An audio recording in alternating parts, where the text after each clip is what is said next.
వినాయక చవితి పర్వదినం పురస్కరించుకుని తిరుపతి జిల్లా శ్రీకాళహస్తిలో వేడుకలు ఘనంగా ప్రారంభమయ్యాయి. వాడవాడల గణనాథుని విగ్రహాలు కొలువు తీరి చూడ ముచ్చడు కొలుపుతున్నాయి. ఈ మేరకు ఉత్సవ కమిటీ సభ్యులు, మండపాల నిర్వాహకులు నవరాత్రి వేడుకలకు ఘనమైన ఏర్పాట్లు చేయగా వివిధ భంగిమల్లో శ్రీకాళహస్తిలో ఓటేరు కాలువ వద్ద హిరణ్యకశిపుడిని సంహరించే నారసింహుడి రూపంలో విఘ్నేశ్వరుడు కొలువు కాగా, నవభారత్ యువజన సంఘం ఆధ్వర్యంలో ఏర్పాటు చేసిన శబరిమల దేవస్థానం సెట్ లో అయ్యప్ప స్వామి రూపంలో దర్శనమిస్తున్నాడు. కైకాల వీధి నందు దక్షిణ కైలాసమైన శ్రీకాళహస్తిలో మూగజీవాళ్లైన 3 జీవులకు విముక్తినిచ్చిన కోరికతో సర్పము, సాలిపురుగు, ఏనుగు కలిసి ఏనుగుపై కొలువు తీరిన గణనాథుడిగా భక్తులకు వరాలను ప్రసాదిస్తుండగా, గాంధీ వీధి రామాలయం నందు శబరిమలలో మకర సంక్రాంతి రోజున మణికంఠుడిగా దర్శనమిచ్చే బాల అయ్యప్ప రూపంలో విఘ్నేశ్వరుడు కొలువై కనువిందు చేస్తున్నాడు. ఈ సందర్భంగా కమిటీ సభ్యులు మాట్లాడుతూ ఇతిహాసాలు, పురాణాలు, సనాతన ధర్మరక్షణ అనే అంశాలను దృష్టిలో పెట్టుకుని ప్రత్యేక గణపతులను ఏర్పాటు చేశామని, వీటి ద్వారా సనాతన ధర్మ సిద్ధాంతాలను భావితరాలకు తెలియజేసే విధంగా తమ వంతుగా ప్రయత్నం చేస్తున్నామని, నేటి యువతకు భావితరాలకు తమ ఇతిహాసాల గురించి, పురాణాలను తెలియజేస్తే భవిష్యత్తులో భావితరాలు వాటిని రక్షించుకుంటూ ముందుకు వెళ్తాయని వారు వెల్లడించారు.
పెయింటింగ్ వేసేదానికి వచ్చి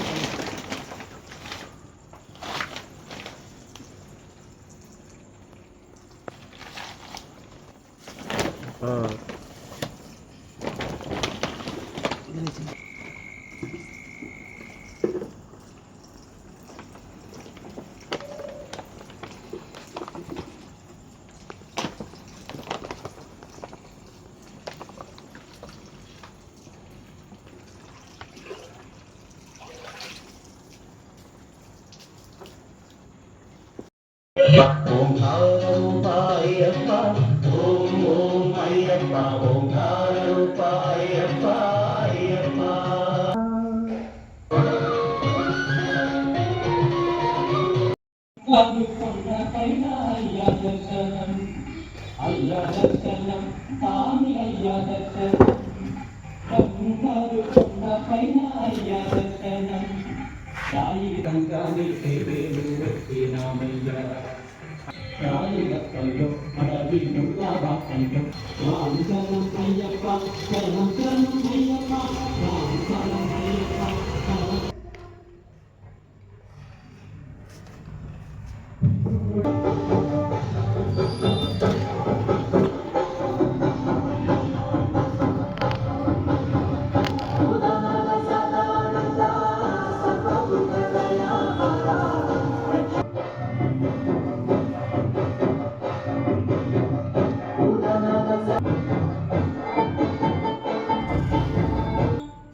శబరీశిఖరం బ్రహ్మకపాలం నిధ్యానం ఓం అయ్యప్ప ఓంకార రూప అయ్యప్ప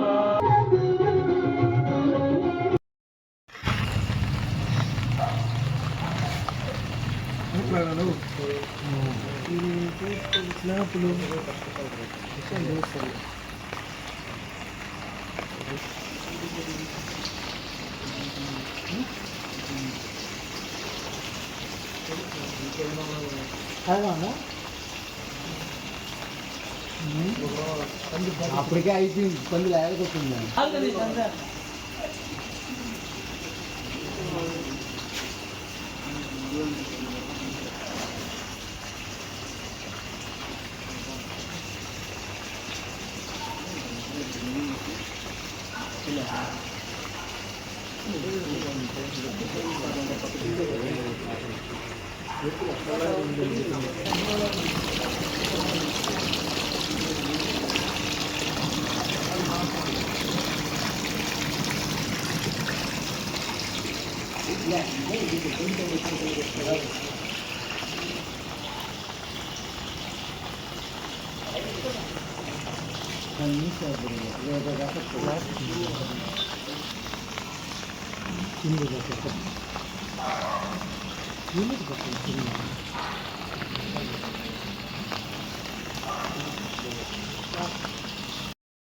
కాలంలో ప్రతి సంవత్సరము ఒక వినూతన నేపథ్యంలో ఓం వినాయక మండపాన్ని ఏర్పాటు చేయడం జరుగుతుంది. ఆ నేపథ్యంలో 2025 ఈ సంవత్సరంలో కానీ మేము ఎంచుకున్న నేపథ్యం అంటే హిరణ్యకశిపుని సంహరించే నేపథ్యంలో మేము ఈ సంవత్సరం మండపాన్ని ఏర్పాటు చేయడం జరిగింది.